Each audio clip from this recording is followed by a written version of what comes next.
Hi, it's Kip and Lebates here, and today I thought I'd make a video on the pros and cons and the highs and lows of patenting. And this is a video I'm making in response to a question by Becca Gelka. And I think the best thing to do is to start off with what a patent is and what a patent isn't. So a patent is an agreement between the state and an inventor in which the inventor discloses all the aspects of their invention that they know of, and in return the state gives them a patent, effectively a contract or a piece of paper that gives them some extra ammunition in suing people who infringe on the inventor's invention. Now, it's not a guarantee, because you would need to take it to court, and patents are awarded and then subsequently struck down when they're looked at in detail, and the whole legal framework that is built up around them has become incredibly complicated and expensive. And furthermore, in the United States, the government has been systematically weakening and eroding the patent system, but that's something I'll go into later in this video. So there you have it. It's not a patent is not a license to do something. A patent is a license to prevent other people from doing stuff.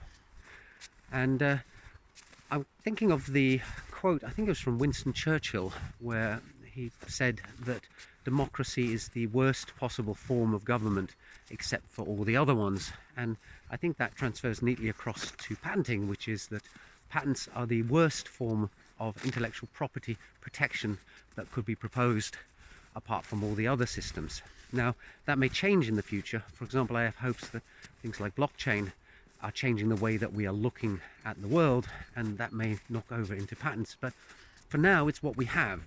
And the idea behind patents is that you want to avoid a situation where a society relies wholly on trade secrets, where if you invent something, you keep it secret. You make sure that when you produce it, you put it in black boxes that nobody can crack open, because that stifles innovation. If people don't publish their results but keep them secret, then knowledge progresses slower. And we saw that, for example, in pure academic research. Back in the Middle Ages and in the early days of the Enlightenment, you had great scientists who would keep their notebooks secret, mathematicians and scientists who would discover things about the universe or about mathematics and wouldn't share them with the rest of the community. And it was only after their deaths, when their lab books were examined, that it turned out that they had come up with stuff. Typically, actually, you had cases where a scientist would keep a scientific discovery secret until another scientist published it, at which point they'd bring out their notebooks and say, I came up with it first. Newton springs to mind there. I think he was quite keen on that kind of activity. So you want to avoid that. If all the information is out there, then there's a much greater opportunity for innovation, because more people can go and look at inventions and start thinking about how to improve them. And we've historically seen that this has worked very well. For example, sewing machines made tremendous advances through patents publishing how the initial models worked, similarly with motor cars. However, there are of course some downsides, because a patent is restrictive. If someone has a patent and they enforce it, they're stopping other people from being able to do stuff. And for example, in the software world, there are lots of people who find software patents unfair, because they say, well, yes, maybe that person thought up that particular piece of code or program before anybody else, but if in open source, the whole idea is that everything is shared freely. If you look at licenses like MIT license or the GPL license, the idea is that it's meant to be one big happy community, and we all share stuff and we all give attribution where it's deserved. But it's not about the money, it's about the glorious wonderfulness of writing computer programs.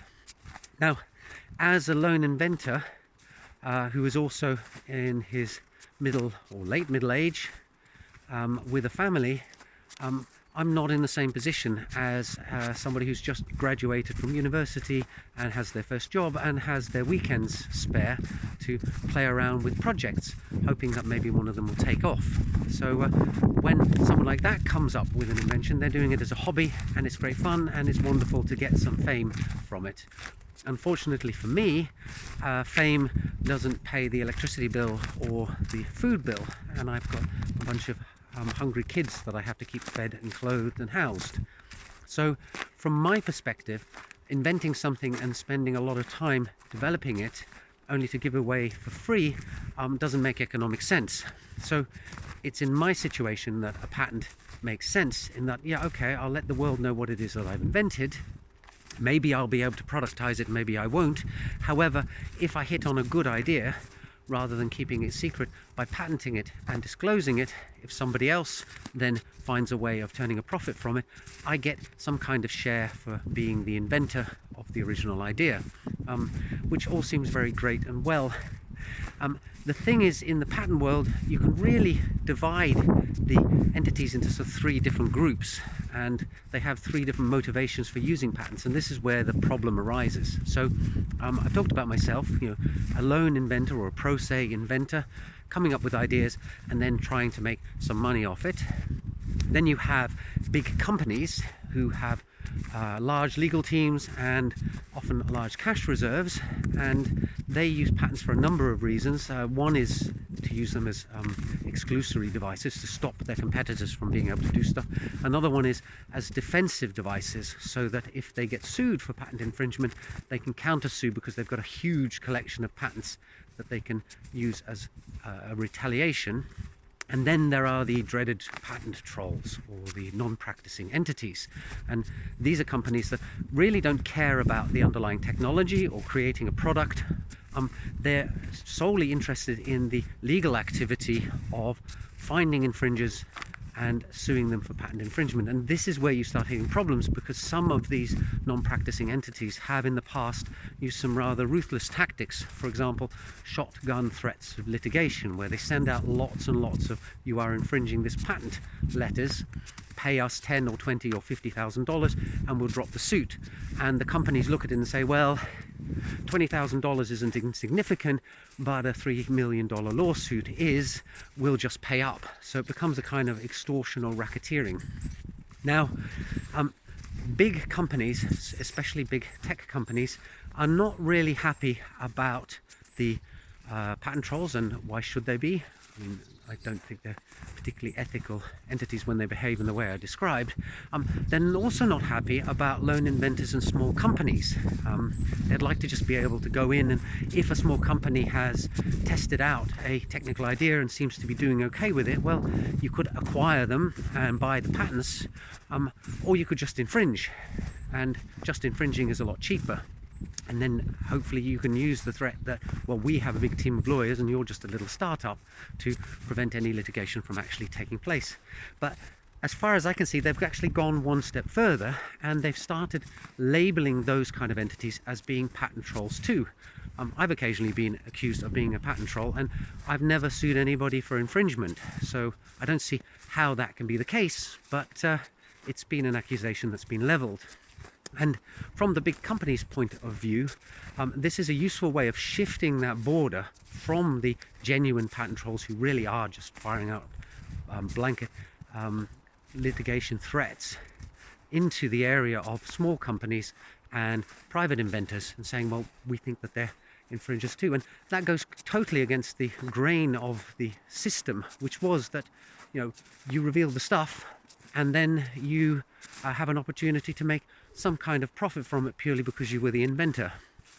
In the same way that if you write a book, you should be able to profit from the sale of that book, even if somebody else is reselling it. Now, of course, then you make an agreement with them that you're the copyright holder of the book, they are the publisher, they're going to take a chunk for their work, but you get some for the initial brain work and legwork that you did in order to generate the book in the first place.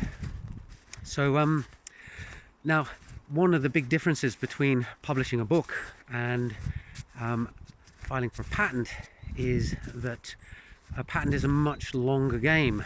When you write a book, it either takes off and you sell a nice number of copies and make some money back. The worst that happens is that you wasted your evenings for a year writing the damn thing, and nobody really got fired up by it.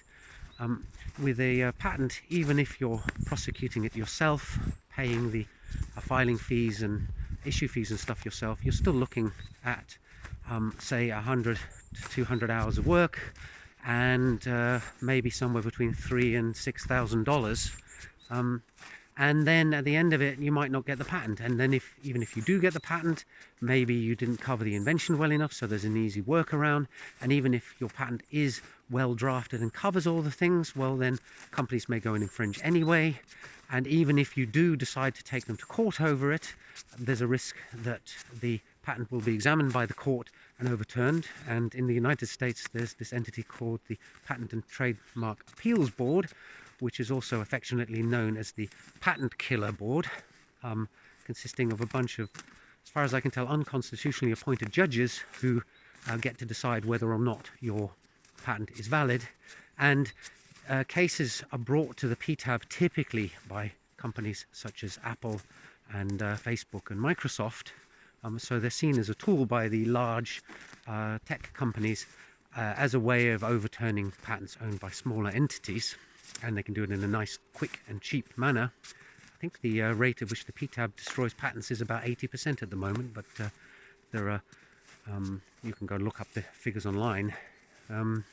Anyway, so it's a complicated space, and it does boil down to a problem that a lot of it is about the perspective of what is fair from some people, so like the open source movement, that they think that knowledge should be free and you should be doing your research and publishing your information purely for the joy of doing it and the satisfaction of participating in a community that is advancing our computer knowledge.